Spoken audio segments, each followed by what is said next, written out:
Welcome to Higher Learning. I am your host, Oz Rashid.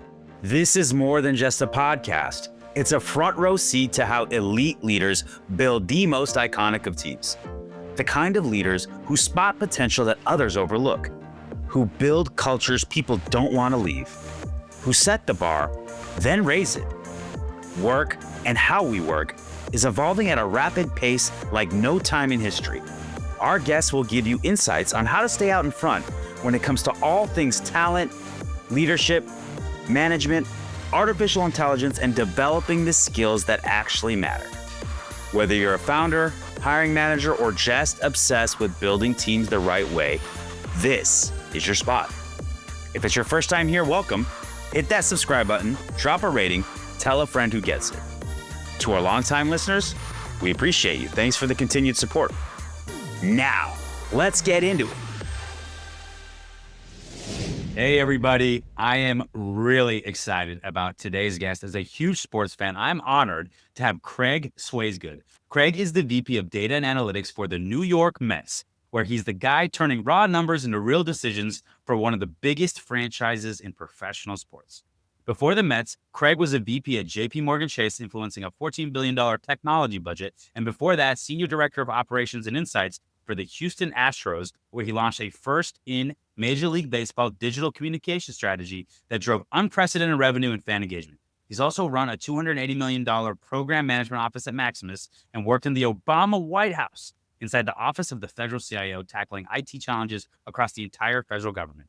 What I respect about Craig is the range. Most people pick a lane. He went from the White House to Wall Street to a baseball front office and connected the dots at every stop. He's not just a data person. He's somebody who believes data should serve people, not the other way around. If you make decisions for a living, and who doesn't, and if you're trying to figure out when to trust the numbers and when to trust your gut, or if you've ever wondered what goes on behind the curtain of a Major League franchise, this one's for you. We're going to get into his career path from DC politics to Major League Baseball, how data and gut instinct coexist when real money and real fans are on the line, what's it like building a data operation inside a franchise like the Mets, and what do most pro sports teams get wrong about fan experience and what the Mets do differently. Craig, how you doing, my man?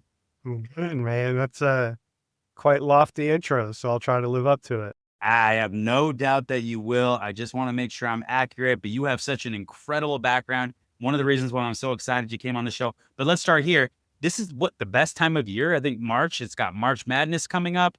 NFL free agency just kicked off. We've got, NBA basketball starting to get serious with the playoffs. And then, of course, spring training. Let's start there. How excited are you about the upcoming season? What is somebody who's in a data and analytics role? What do you do to kind of get prepped for a season? Are you kind of paying quite a bit of attention to what's going on in the spring training games? Help us understand.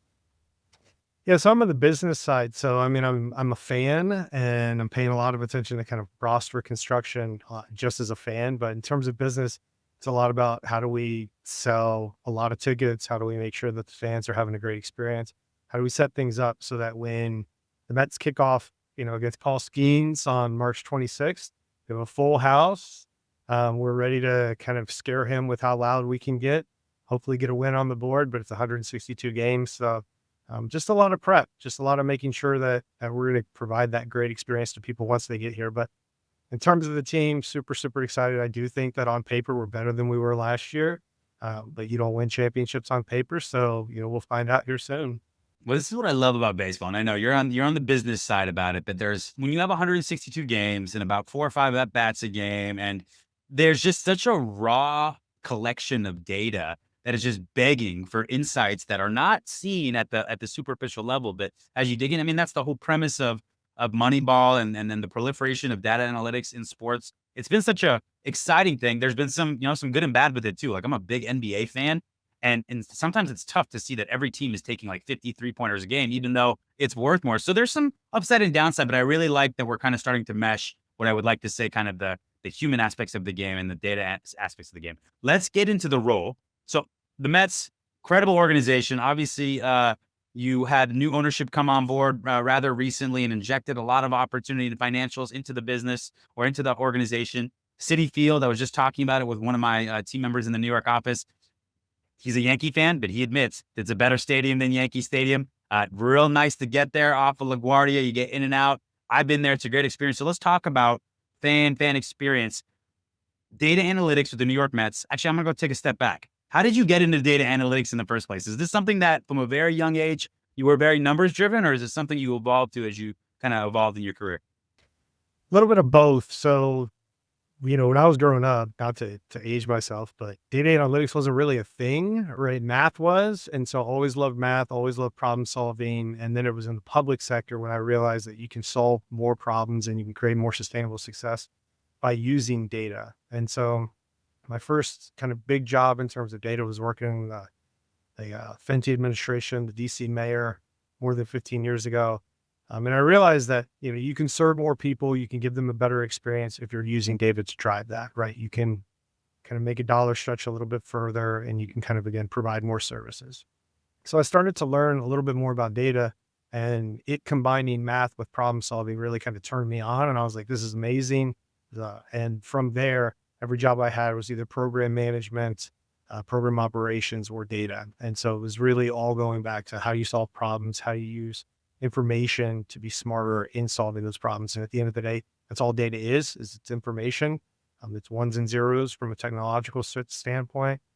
So that's kind of what drew me to it, is I realized that it was a way to solve problems more efficiently, more correctly, and create the sustainable outcomes you're looking for. And what a great decision it was on your part, because as we've started to evolve into artificial intelligence and machine learning and understanding those data sets and ultimately being predictive around everything from how we make corporate decisions to, social media algorithms and baseball, of course. It's a really great time and place to be in this space. And what's interesting to me is that, you've heard the term before, men lie, women lie, numbers don't. Well, I find that to be incredibly misleading as an axiom because, depending on how you cherry pick data or what story you want to tell, sometimes it's not always what the data is telling you. It's what it's not telling you that sometimes is some of the biggest part of the story. And that's why being comprehensive and being able to do that can be very, very difficult. And I'm really excited to dive into that and how you do that and manage that to make sure not only are you sharing data, but you're looking at it in a very comprehensive point of view and not just trying to tell the story that you want, but objectively lay out kind of the foundation so that, people like Steve Cohen can make decisions. So let's talk about politics though, because you just mentioned that you started kind of on the DC campaign and then you were in the Obama White House. Was that like, just let's talk about it. What was that like? What was it like? What was the role you were doing there? And obviously it's gotta be a lot different than what you're doing today. Just interested to kind of know behind the curtain about that specific role. Yeah. So, kind of to date myself, I was in the Obama White House when blockchain became a thing, right? Now, all of a sudden, crypto has been everywhere for the last decade. It's certainly a topic of conversation, but when I was there, it was kind of very, very new and it was an interesting technology. And some of us were like, decentralized finance, this is interesting. But us kind of technology nerds were like, but hold on, tell me more about this blockchain technology. Whether you're going to turn it into cryptocurrency or not, like blockchain in and of itself is interesting. And so I was in a program management role. The Office of the Federal CIO is somebody who kind of implements a lot of policies and makes sure that the whole government are kind of doing the same things, right? So if we have best practices in cybersecurity or in cloud infrastructure, how are we making sure that all of these agencies are doing it, right? The Department of Education, Department of Commerce, Department of Defense, I guess now Department of War, whatever you want to call it. They all need to do certain things around data hygiene, technology hygiene. So our job, our charge was to kind of take these policies and make sure that it's being spread out across the millions of federal employees and that we're doing the right thing. So program management meant that, you're bringing together the CIOs of all of the executive agencies and you're talking about what are your biggest concerns? What legacy technology do we need to replace? I had a team of about 12 to work with the CIO council, the CISO council, kind of information security officers, and then kind of get communication out there, right? Once we in the executive branch made a decision, we not only had to just kind of send out a memo, which is what government does, they send out a memo, but we also had to work with them to make sure that they understood it because, again, everybody comes to it with a different perspective. Some of these cabinet members are former senators. Some of them might have had a committee that had something to do with it. Some of them might not have, right? And so that was what we were doing is we were trying to implement the Obama view of technology, especially emerging technology or just kind of best practices throughout all the federal government. Super fascinating. I will say exactly the same thing. When I first found out about crypto, I thought hey, this is interesting. Utopian society, idealistic, this point to point idea really makes a ton of sense to me. However, you're kidding yourself if you don't think that the government's going to get their hands on that and it's going to, bastardize or somewhat change like what your utopian point of view is. But this blockchain technology, that was super interesting to me. And I saw a bunch of different use cases, like from everything from what I do in recruitment to sales to all different types of things. So I had that exact same thought as you did. You were obviously operating at a much higher level with it. Then you went to the Houston Astros, and that's in 2017. Were you excited to get into sports? Was that intentional? Were you trying, or did that opportunity fall into your lap? Yeah, I mean, a little bit of both, right? So, my wife and I had been in DC for about 9 years at that point. Neither one of us were born and raised in DC, so we kind of went there after school and loved it, fell in love, got married. But we then, in around 2016, 2017, we're like, do we want to stay in DC long term? If so, we both kind of developed this interesting career trajectory, but we also weren't committed to it. We were like, let's see what else is out there. And so, when the Houston Astros posted a role that spoke to a lot of the foundational skills that I developed over the previous decade, I was like, hey, I'm just going to apply. I'm not even actually going to tell her because there's like such a small likelihood that I'm even going to get a call. And then one Friday night, I got this, hey, would you like to come in for an interview email? And I just kind of sat on it. And the next morning I was like, hey, Sarah, my wife, I was like, I've got this interview, or like they reached out about this. We'd never been to Houston. I'm like, I'll take it. We'll see what's what. And then I talked with the hiring manager. I talked with the recruiter first. Then the hiring manager, I was like, this sounds pretty interesting. And I've always loved sports. I played it growing up. Again, grew some of those foundational skills. I was like, let's go down there. Let's see what it's all about. And, I was sold on the vision, thought that it made a lot of sense. Obviously I followed baseball, so I knew they had a very exciting young core, could have some success on the field. Um, and then came back and I was like, I really liked it and they might offer me the job. And my wife had that conversation. And we're like, you know what? It's an adventure. Let's go down to Houston. And we loved our time there, had some success on the field, did get some jewelry. So a lot of things went very well. And now, I'm never say never, but probably going to try to stay in sports for the rest of my career. Hopefully a long tenure at the Mets, but we'll see. But yeah, I've loved every minute of it. And it kind of fell in our lap. Didn't really think that it was serious when I first put that resume in, but now I totally take it seriously.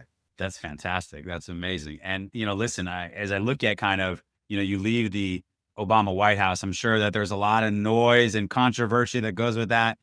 And then you go to the Astros, and there was a little bit of off the field and controversy that went with that too. But I remember back to that Sports Illustrated cover, if you know what I'm talking about. I think it was like a 2010 or something where it said the 2020 or 2021 World Series champs, because they had done such an incredible job of rebuilding their organization and kind of stripping it down to the studs, but then like bringing in all these amazing top prospects and really became, right, which is kind of sad about the controversy, but they really became the poster child for how you rebuild your organization and have long-term sustained success, which the organization did both while you were there and even after you left. So incredible journey there. What a cool place to be and what a cool time to be at an organization that's just going through such transformation on the field like that. I imagine they probably took the same type of approach in the back office as well on the business to take advantage of the growth of the team and the success the team was having. Is that fair? That's totally fair. And one of the things we said, just to kind of Craig, it was 2014 Sports Illustrated. Then in 2017, we won it.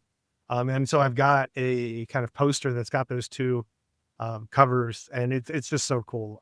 But yeah, you're exactly right that, they did invest in the business side.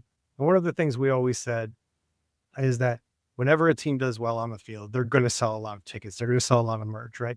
And so you're going to have these peaks. You're going to have this incredible growth.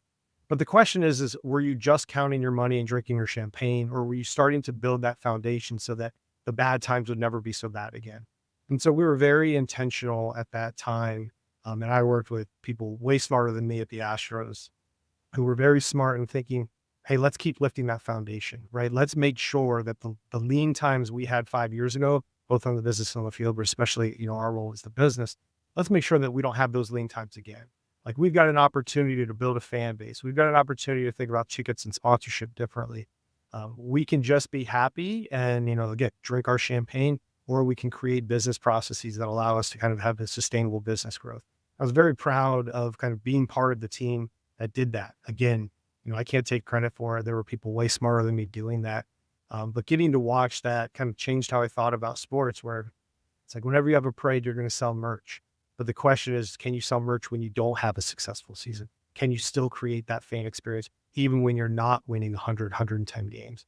So that was kind of it was the less sexy, but more interesting part for me is like, how do you continue to build this so that you kind of never have to worry about being a bottom tier financial team again? Yeah, and we talked about this when we last chatted, but an organization is almost like a community trust in some ways, right? And so I love that thought process of, yeah, we're winning right now and probably printing money hand over fist because everybody loves a winner. But how do we, there's a build generational, admiration and fondness. How do you reach the kids, right? How do you, particularly in a sport like baseball, that's had its ebbs and flows in terms of national pastime and then contracting a little bit with the strike in 94 and then growing again now. I think there's some real momentum with the sport, as we've seen with the World Series last year and the pitch clock and all the different things that have been put in place. But to your point, it's like, how do we make sure that this fan fever, this love for our team doesn't turn into apathy, right? When things aren't going always that well, because to your point, you're gonna have to rebuild at times. There's gonna be down years. How do you build that fervent fan base? That's amazing. So why the Mets? What drew you to the Mets? What was kind of compelling for you? So it was two things. One, we wanted to get back to the East Coast. COVID hit. Houston was a lovely place, but it wasn't where our family was. And so my wife grew up in New Jersey. I went to grad school in New York, so we knew the area very well. Wanted to come back here. Did that. That's when I started working at JPMorgan. But then the opportunity came up at the Mets. Had a conversation with them, and just trying to figure out what they were doing. They were building out a large team, similar to what you were just saying about the Astros with the success on the field and kind of the investment on the business side. Steve was doing that too. All right. So Steve was very interested in going out and getting a good team on the field, but then he also then turned his focus and said, how can we build out the business? How can we start to think about kind of our business outcomes a little bit differently and a little bit better?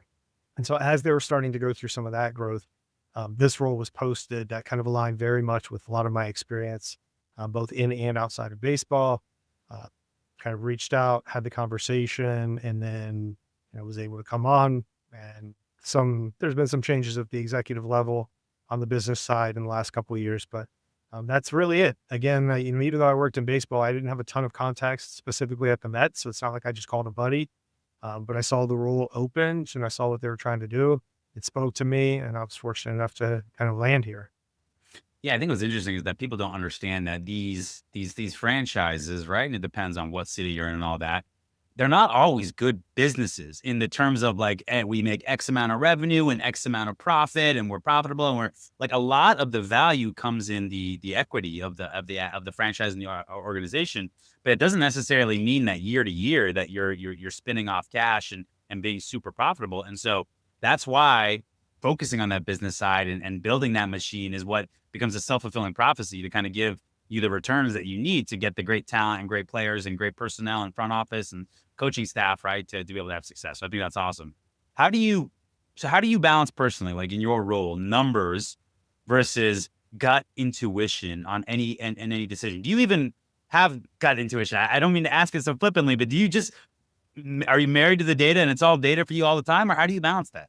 No, definitely not all data all the time. We only have data if it's available, right? So if you come to the game with 4 tickets and you scan all 4 because there are 3 people tailgating you, we only know that you bought 4 tickets. We don't know who those other 3 people are. And so there's a decent amount of information we don't know. Just on the business side, we have more than 10 billion data points. So we know a lot, but we still have a lot of blind spots, right? We don't know whether you bought a beer, how many beers, whether you bought a hot dog, whether you bought popcorn.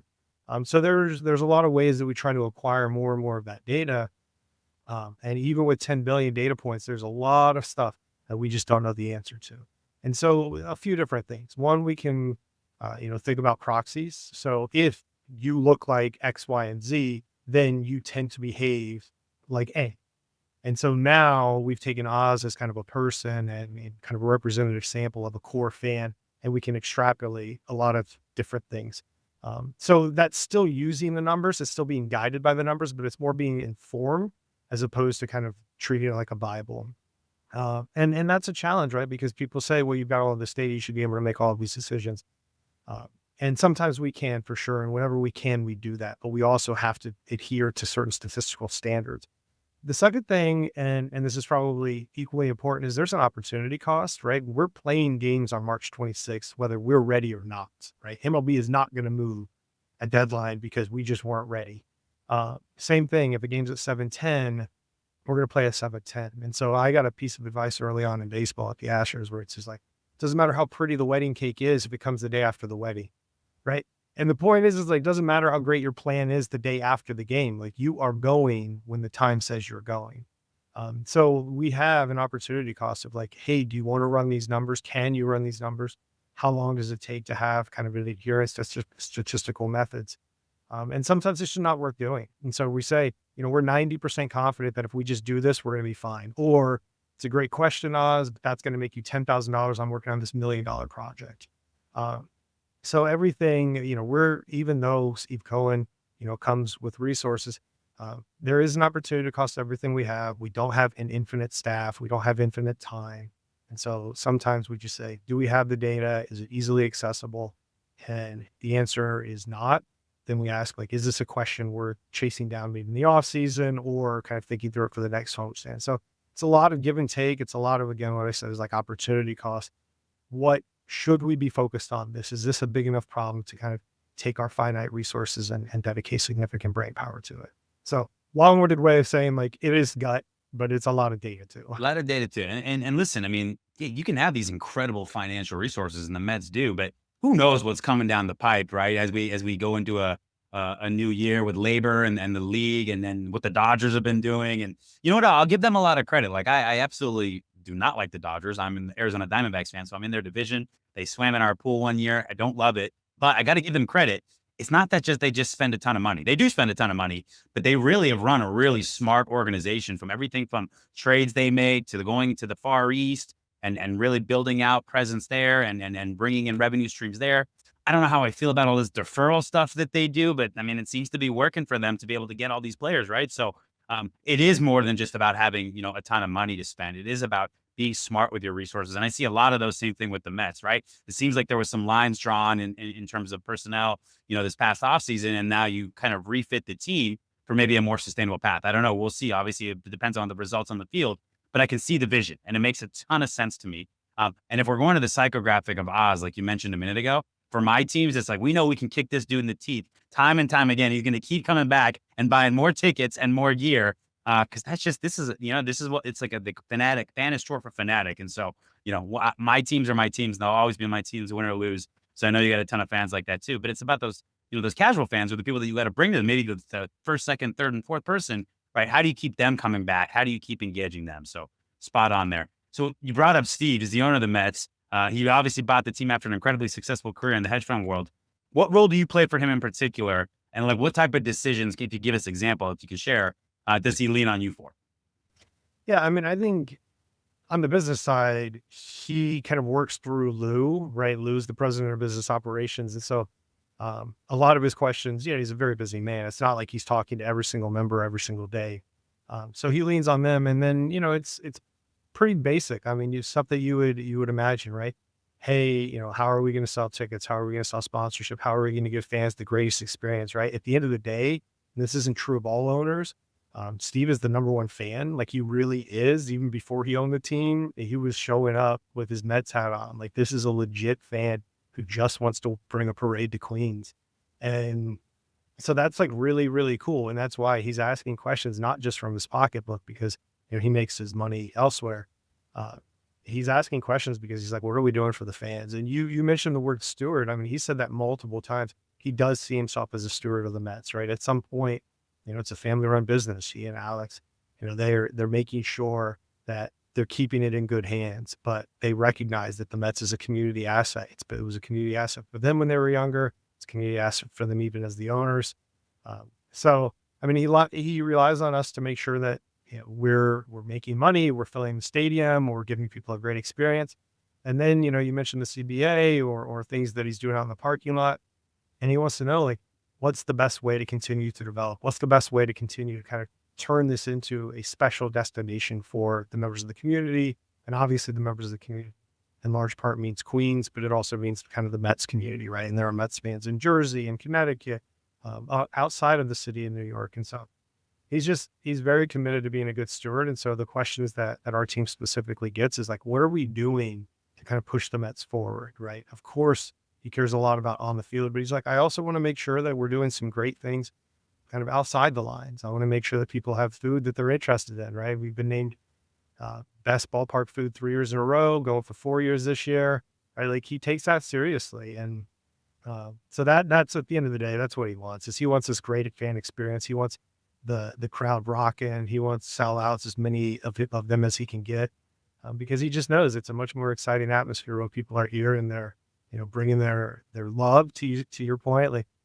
some of them, they're going to be our loudest critics, but it's like siblings, right? Like I can talk trash about the Mets because I love the Mets and I can talk about it with my brothers and my sisters and my moms and my dad. But if a Phillies fan wants to talk about the Mets, no, like that's not happening. Right. So it's kind of this like family thing. And I know that the family thing's overplayed, but we really do as sports, like you said, it's a fanatic, right? We want to make sure that, um, we're here together. We're going to cry when we lose and we're going to sing for joy when we win. We're going to celebrate as loud as we can, and we're going to commiserate as loud as we can.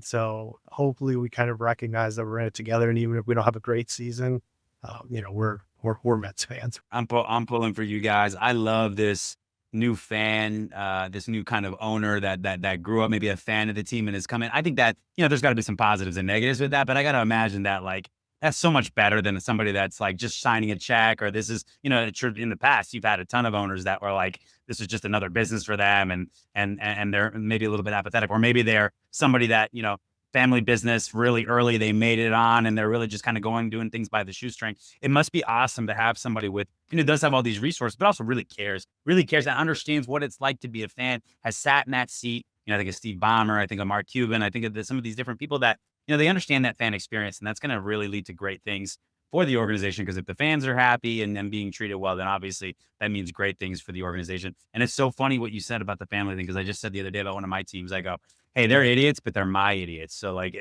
I'm the one that's going to be able to say that, not you, type of thing. So totally with you on that. So let's talk about the fan experience, because it's a big part of your role. Where do you think, because I'm sure you've gone to other, stadiums and you've experienced, like, where do you think that, in general, most teams get it wrong? And what are some of the things that you've been a part of that you're proud of, specific with the Mets or maybe even the Astros? Oh man, I think one of the areas that people struggle with, and this is totally fair. I struggle with it just internally trying to come up with a solution, is like, how do you make sure that you're meeting everybody where they are? Mhm. And that's really difficult because humans are messy. And just because you found where I am in 2022 doesn't mean that's where I am in 2026, right? Like maybe my family situation has changed. Maybe my friend situation has changed. Maybe I moved. And so um, the challenge when you have a stadium is a stadium has to meet a lot of different needs, right? And so one of the things that we talk a lot about here is like, what are we doing for the different groups of people that also, oh yeah, by the way, does not detract from any other group, right? So it's not necessarily just meeting the lowest common denominator, but it's like we want to give somebody something that is special to them, right? Like if you're coming with your family, where are you going to take a picture? If you are kind of struggling with affordability, do we have an option for you? Right? If you do want that top tier experience in a premium location, like what does that look like? And are we meeting your needs? And so it's just a constant reminder of like, we're not a monolith. So even though we all might wear the same logo and we might ride the same train or whatever, like there are different people with different needs at different points of their life. And so that's a constant struggle. It's one that we are always thinking about. And sometimes I think we get it okay. We get it right. Sometimes I think that we have room to grow. And I think that's true of a lot of teams, right? I was just in Boston last week with all 30 teams in the club or in the league.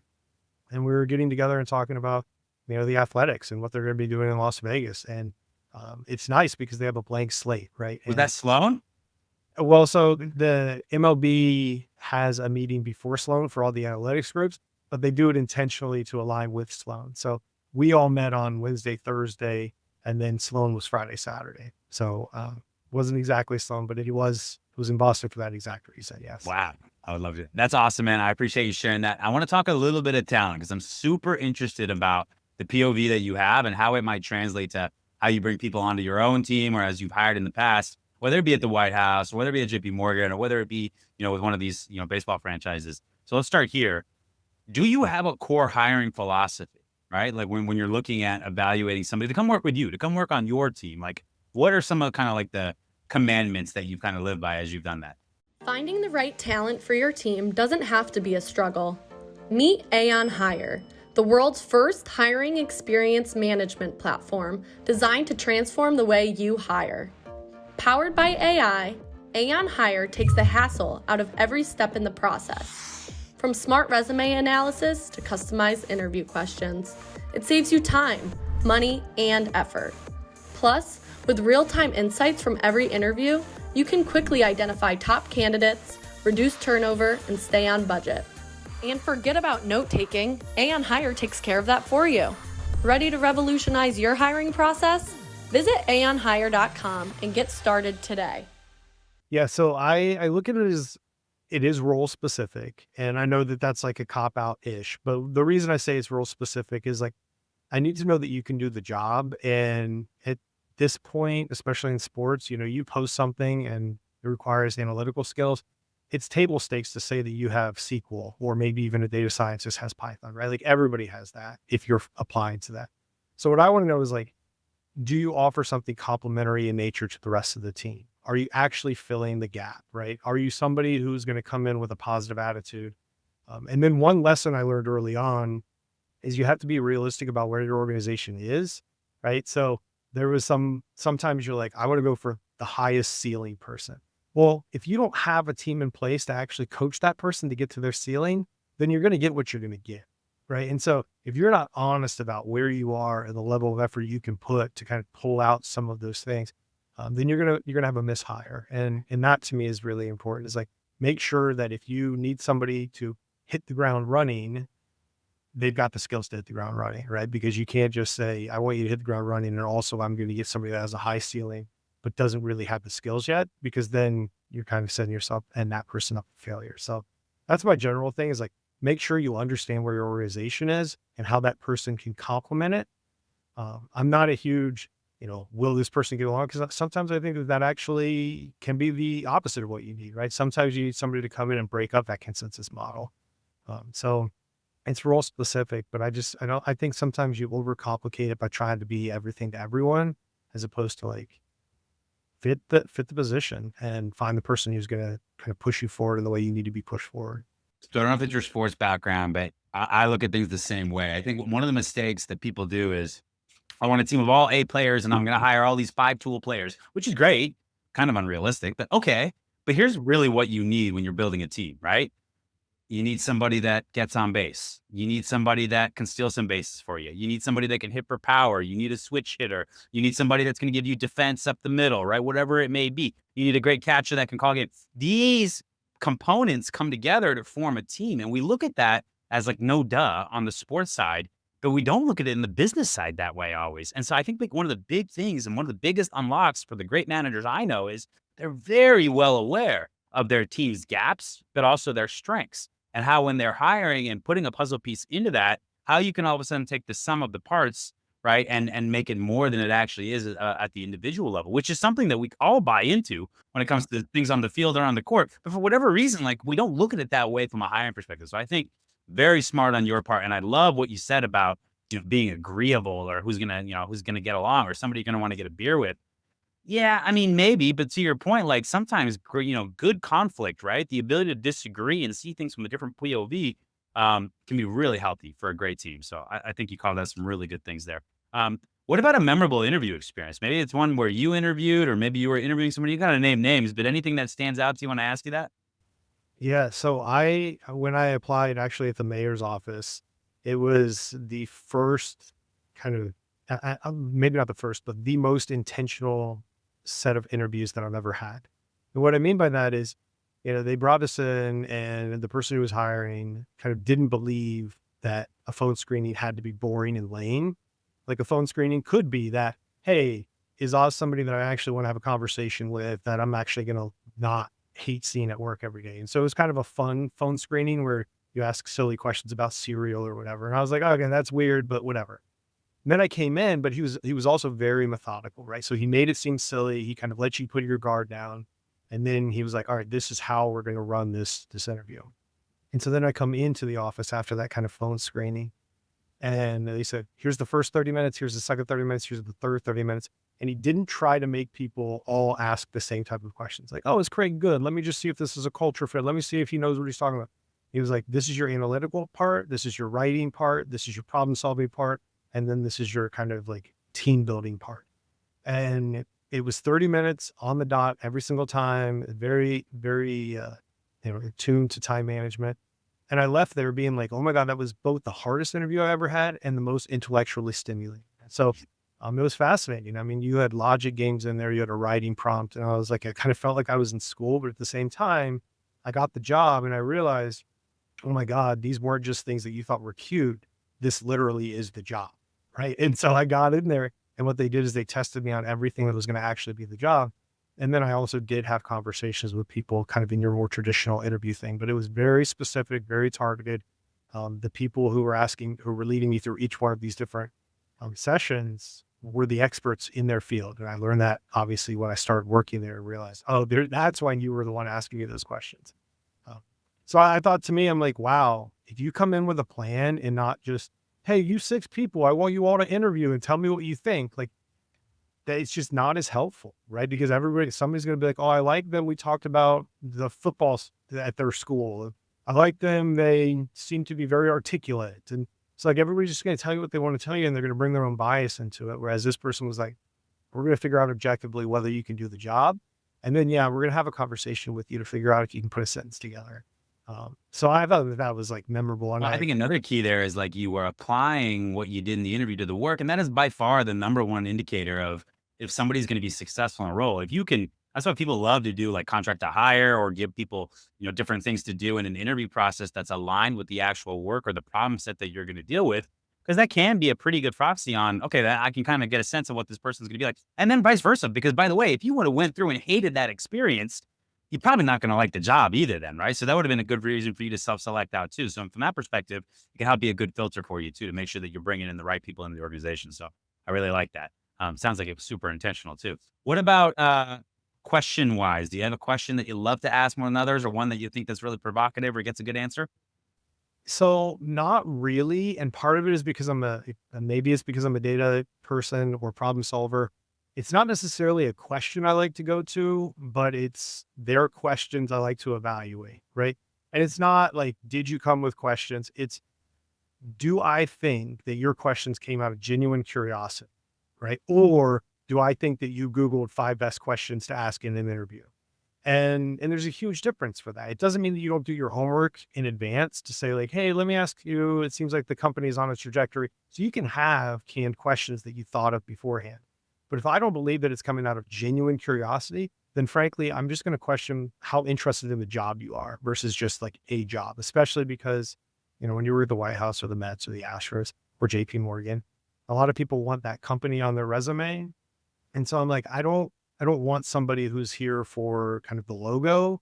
I want somebody who's here and genuinely interested in the work. So it's a cop out. It's not necessarily a go-to question for me, but I'm very interested in like the intent that I find that comes out of your questions. No, I think it's a very smart thing to say. And I'm going to ask you, but I'm going to give you a little bit of time to think about it. What's one of the favorite questions you've been asked that show genuine interest? I'll come back to that. Here's what and you said it a minute ago when you're talking about feedback. Okay. Here's the reality about when people are having a conversation. Most people are just waiting for their turn to speak or thinking about what they want to say. And that's why when you hear some of the feedback on a candidate, like, oh yeah, I like this or I like that, it's because at the end of the day, like you're not really engaged and really not listening. And so the other side of that is on the candidate side. Like if you're coming in with, you're right. Like, okay, good. You've got like your planned questions. I'm not here for that. I want questions that I can tell came up during our conversation that you want to draw back on. Now, of course, there might be some things that you want to know about the role, like what's the work-life balance or blah, blah, blah, blah. I mean, I get that. Okay. Those can be canned questions. But to your point, somebody that's genuinely heard something I said, curiosity is something everybody loves in a potential hire, right? Well, I'll tell you a good sign of indicating curiosity. Did they take something out of that conversation? And then, if you're not getting questions in your head when somebody says something on a long enough timeline, then you're not really probably listening, right? Or you fully understand the subject, one of the two, more likely the first one, right? So I agree with you. Like when I'm listening for questions, it's not so much a standard silver bullet question that's going to really get me excited. It's, we talked about this. and they want to understand how that interplays with this or fits with this or what that might mean for them, that's somebody that's engaged, that's curious, is probably going to do a good job. Can you think of a question that you've been asked where that you got that kind of feeling from somebody? Yeah, first of all, 100% agree with you. If you don't have any curiosities that you can genuinely come up with, then like maybe it's that you're nervous, but probably it's that this is just not that interesting to you or you're not connecting the dots. So, one general question, and I'm going to have to paraphrase because I don't remember exactly what it was, but I was more interested in how this person connected it.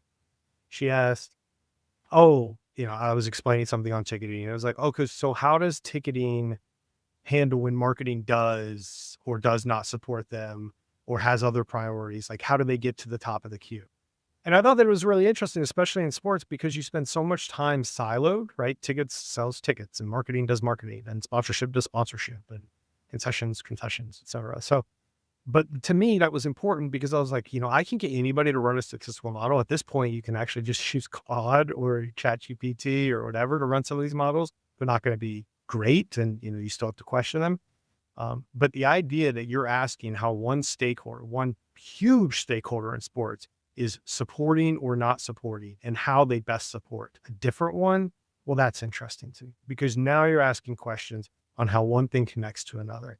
And some variation of that is always impressive to me when somebody's like, I don't fully understand the business because I don't work there yet, but I would imagine this has something to do with this. Is that right? And I'm like, you know what? That's a great question. And I can teach you that because you seem genuinely interested in the answer. So that's what I would say is like when somebody asks how marketing is supporting ticketing or, sponsorship sells ticket banks, that to me is like, that's a great question and we'll work through it together. Well, it's great advice for all our junior podcasters out there too, because obviously I come in here with some preparation on questions that I want to talk about. But if I didn't at any point like, oh, let's like learn more about that, or I want to drive in there, then am I really listening or am I just reading off a script at the end of the day? So yeah, I'm totally with you on that. I think that curiosity is really, really important. I think that's a big unlock for some people listening to this that might be hiring. You want to have people that are curious. Those are usually going to be some of the best people you could hire. Last question on the hiring side. I'm just curious about kind of like, is there any like analytical or data aspect you take to the hiring process that might surprise us? Like, is it something about data points on a resume, or are you looking at conversion of candidates that went from the first interview to the second interview, or like how many turned out, anything like that, like where your kind of data mindset comes into the hiring side? Yeah. So my job, and this is where like I sometimes do not make friends. My job is to be the umpire, right? And like most people don't leave a game and they're like, man, what a great game that umpire called, right? Most time you just don't want to talk about the umpire, right? And everybody has their opinion about whether the umpire called it fair for their team or called it unfair for their team. And so I think one of the reasons that I kind of use that analogy is I have to be objective and I have to think outside of other people's best interests, right? At the end of the day, I'm supporting the Mets and Steve Cohen and Lou. That means sometimes ticketing's going to love me in a room. Sometimes ticketing's not going to love me in a room. Same thing with marketing and sponsorship, right? If the data is positive, I'm your best friend. If the data is negative, you want me to leave and you want to spin the narrative, potentially, right? And so it's convincing people there. So I take the same general type of approach is like, I know that everybody has bias. Just because I work in data doesn't mean that I absolve myself from that. I have bias too. I'm a human. And so when I think about hiring, I kind of think about it in terms of how do I become as objective as possible? It doesn't mean that I don't care about personality or communication or some of the soft skills that I actually think are quite difficult. It means that I come in with a plan. I tell people who can effectively look at the technical skills. Hey, your job is to look at the technical skills. Somebody who needs to think about stakeholder management, communication. Hey, your job is that. And then I kind of think about the balanced scorecard, right? Okay, how did Oz do here? How does that compare to our other candidate? Okay. And then from there, I'm like, okay, objectively, I think these are our two people we're moving to the next round. Or, you know what? There were four people. Maybe we need to be a little bit more stringent with how we're grading or something. But you go in with an objective scorecard, you then score them. You try to forget some of the things that don't actually matter. And it's that data approach to, did we give everybody a fair shot? Did we evaluate them on kind of an even playing field?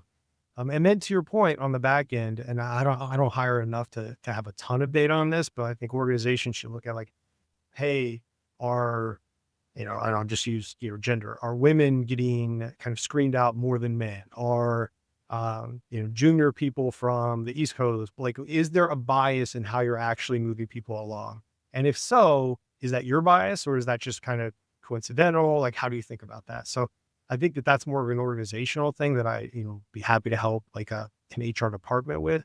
But personally, kind of I take an objective, how do we make sure that the right people are evaluating the right skills? You didn't know it, but you just almost did an advertisement for our interviewing software, Aon. That's some really good stuff there. Structured interviewing, data from interviewing.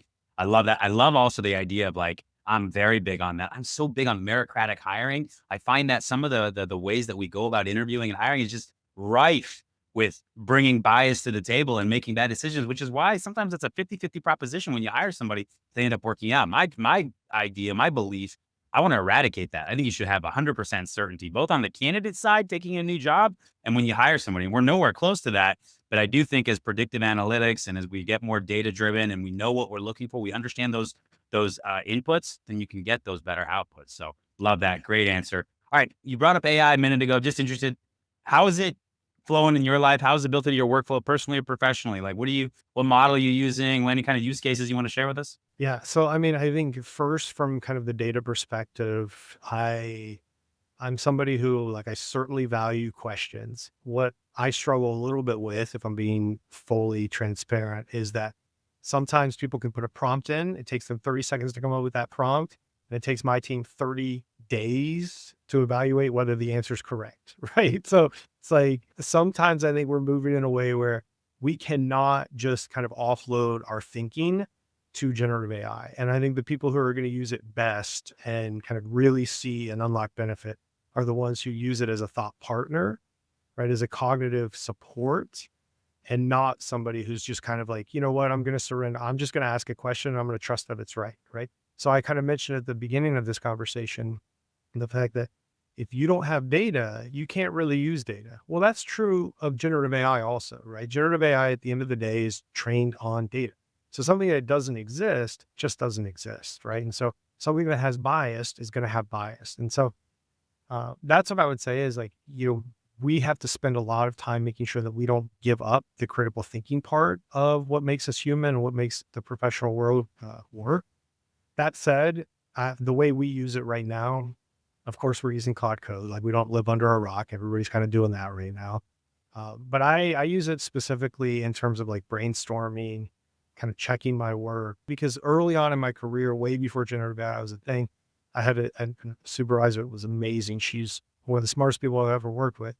And she's like, Craig, you need to stop using me as a crutch. I am not your editor. You send things to me as if they're ready to go out. Then I will give it the okay. And she's like, but don't send me some half-baked draft. And I think that's one of the challenges we're going to have with generative AI is like, we're going to send some slop over and we're going to expect that it's fully baked. And I think the way our team is looking at it is like, it is a start. It's a thought partner. It's going to allow you to start the task. It's going to allow you to be 50 to 80% faster, but it is not going to be 100% of the answer. And so that's how we're using it. But that's one of the things that I think is going to be an unlock is like getting something 80% of the way there or getting it into the red zone and not knowing how to push it into the end zone doesn't do you any good, right? You're not going to score any points. And so that's one of the big things for us is like, let's make sure that we're using it to help us get across the goal line and not just be so proud that we had this like 30-yard pass that didn't get us anywhere. So there's a few things you said there that really like stick out to me and stand out to me. So the first one is, I got to be honest with you, like this has been a kind of an existential crisis for me the last 3 or 4 weeks. I've been using Claude Cowork so much that I am starting to outsource my thinking to a degree. Not that I'm not fact checking it. It's just that I'm looking at everything in my life and I'm like, can I have Claude do that? Can I have Claude read this and do this and do that? It's like, it's getting to the point where now here's the thing for anybody listening to this, that's looking for tips on this. Number one, you have to build context into what you're doing. So like, I've got it to learn my writing style, my thinking style, how I fact check and everything like that. And then you can really start to move at a speed at that point when you have context files and global rules and things like that. But yeah, man, I'm like, I got to keep reading books. I got to keep like consuming content, because at the end of the day, if I just keep like letting it write for me, build this proposal for me, do this for me, then I'm going to atrophy from a mental perspective. And I can't let that happen. So it is a very real thing, but it's also kind of addictive where it's like, I mean, it's funny. I'm working more and harder than I ever have. I'm like running this full go-to-market motion on my software right now, and I'm able to do more than I ever have. And I'm like, I'm so excited about it. But it's also like, well, can I find another use case? Can I do this? Can I do that? So I do think people need to be careful there. But there's one thing you said that really stood out to me. And a lot of Gen Xers will say this. I feel like I grew up at the right time for a lot of reasons. One, I got into recruiting, right? I was in technology hiring, but I got into recruiting, say, around 2005. Okay. 2006. And that was really right at the time LinkedIn and technology and the internet was really starting to take off. But I was actually like doing like cold calls into companies and being, from the Chamber of Commerce and needing to talk to your marketing leader, right? Also, I look back at dating, right? And like, I didn't have Facebook or Tinder or any of these different things that everybody else uses nowadays. So why I say that is I built my skills like in the time before you had all these incredible capabilities and technologies, which then allowed me to have more expertise, right? And have like more knowledge of the knowledge space that I'm in. So if you're like halfway there on something and then you start to use AI, I think that's going to be so much more detrimental than if you've got such a solid foundation in a specific area and skill set. And then you build on that because then you'll prompt better, you'll build context better, you'll know what to look for better. So anyway, I'm going off on a little bit of a tangent. I'd say it's exciting. It's such a cool time right now. There's a lot of uncertainty as we go forward, but I will tell you that, if you're somebody that's got a lot of agency or you're somebody who's got a lot of, specialness to you, these tools should make you even more productive and really take away a lot of the laborious administrative work that you've had to do in the past and just get so much more done. So and that's my, that we sound like a Claude advertisement. I don't want to do that, but it's been really good. The one thing I'll add to that is about 2 or 3 weeks ago, the University of Penn, 2 professors just dropped something out there into the world, and I'm happy to send it to you. But basically, it was updating Daniel Kahneman, who's kind of the father of behavioral economics. Think fast and then slow. Yeah. Thinking fast and slow. So UPenn, 2 professors just updated it. They kind of appended it to say there's now a system 3, right? So system 1 is thinking fast, system 2 is thinking slow, and now there's system 3. And system 3 is allowing Gen AI to think. And so the question is are you allowing Gen AI to think in cognitive offloading, right? So brainstorming or kind of editing, or cognitive surrender, which I think is a really interesting thing. To your point, is like we're going to atrophy if all of a sudden we just give this system 3, this generative AI, the ability to do everything. And so it's an interesting way of thinking about the fact that like system 1 and 2, that was biological, right? It's what's in our brain. System 3 is not biological. It's outside of our brain, but it's going to allow us to think fast and slow in different moments. And how do we use that? Or do we let it use us? And so it's going to be an interesting thing, but it's a super fascinating paper that just came out less than a month ago. You guys sent me that. I definitely want to take a look at it. All right, last question, then we're going to get to our speed round. Is there any advice that you give 20-year-old Craig that you didn't know then, but that you know now? Yeah, I mean, so a lot of people ask, like, where do you want to be in 5 years? I think that means that you're going to spend way too much time thinking about the destination. I wish I would have known that it's okay to enjoy the journey, even if you don't know exactly where you're going, right? And so building that range, as you mentioned, which also happens to be one of my favorite books by David Epstein. Great book. I love that. Yep. It's an amazing book. And I think that building that range and understanding that the journey matters a ton. I wish I would have done that because I think a lot of times we spend way too much time thinking, I'm behind, I need to do this. I wish I did that. And it's like, just enjoy it, kind of follow your curiosity, follow your interest. And hopefully you're going to land somewhere that's kind of fulfilling, but even if you don't and you enjoy your journey, like you're still winning. So what I love about range, it's such a counterpoint to the 10,000 hours idea of Malcolm Gladwell, right? Where they use that Federer example really early on, right? And then Tiger Woods, and they look at these different use cases. So great book. Totally recommend Range. All right, speed round. Here we go. Favorite team growing up? Any sport? Cincinnati Reds. I grew up in Ohio. Just after the Big Red Machine era, though? After that, yeah. So like the 1990 Reds were kind of my early core memory. I think I'm going to know who you're going to say here, but I'm going to ask anyway. Favorite athlete growing up? It's weird though. Barry Sanders. Okay, for the Lions. He was just so much fun to watch. Like he was just incredible, and he didn't look like he should be as good as he was, but like nobody could tackle him. Like just so fun. I thought you were going to say, which was mine growing up, was Ken Griffey Jr., right? And obviously he played for the Mariners, but his senior was on the Reds. He eventually came to the Reds. Okay, Barry Sanders, though, that is not a bad comment there at all. Favorite non-Met stadium? Oh God. I don't know. Like I really liked Wrigley. I know that but it's just so cool. I think it's my favorite too, because it's not just about the stadium. It's about like the vibe the day games, the house parties, everyone, it seems like everybody's ditching work. It's like Ferris Bueller's Day, and like everyone's just having a great time. And it doesn't even matter if they're winning or losing. It's root for the home team, right? So totally with you. Love Wrigley. What's a perk working at the White House that we wouldn't know? Everybody answers your call. There actually aren't any perks. That's the interesting thing, is the hallways are grow. Like I guess the perk is that you can take people into the White House and let them see, and that's something not everybody gets to do. So it's like just seeing the smile on your friends and family face when you give them the tour. Okay. Love that. Is there another sports franchise that you admire what they do from a fan experience perspective? Yeah, I mean, I think with Intuit Dome, like this, the cop out is so easy. San Diego seems like a party. The Padres, we mentioned the Cubs. I think that's really cool. I think the Braves do a good job, even though they're a division rival. Like the Battery it changed the game. So I think that was cool. Yeah, I was just at Petco. Obviously they weren't playing, but incredible stadium right there downtown, fantastic. And I got to get into it because the one thing I like about what Bomber did there is he didn't go the traditional how much money can I make. He like built the wall, and they really kick out opposing fans if they sit there. And I mean, it sounds like they put a lot into that fan experience. Last one, bigger death match, 3-game series against the Yankees or the Phillies? Yankees. Okay, so you just want to beat the Yankees. You guys want to beat the Yankees? Yeah, I mean, the Phillies, maybe it's because we've only played them in the postseason once, so we don't have that. And I mean, the Yankees, it's all about owning New York City, which I'm biased, but it's like the greatest city in the world. And so owning New York is like, there's something to that. Like, even though it's not a division rival.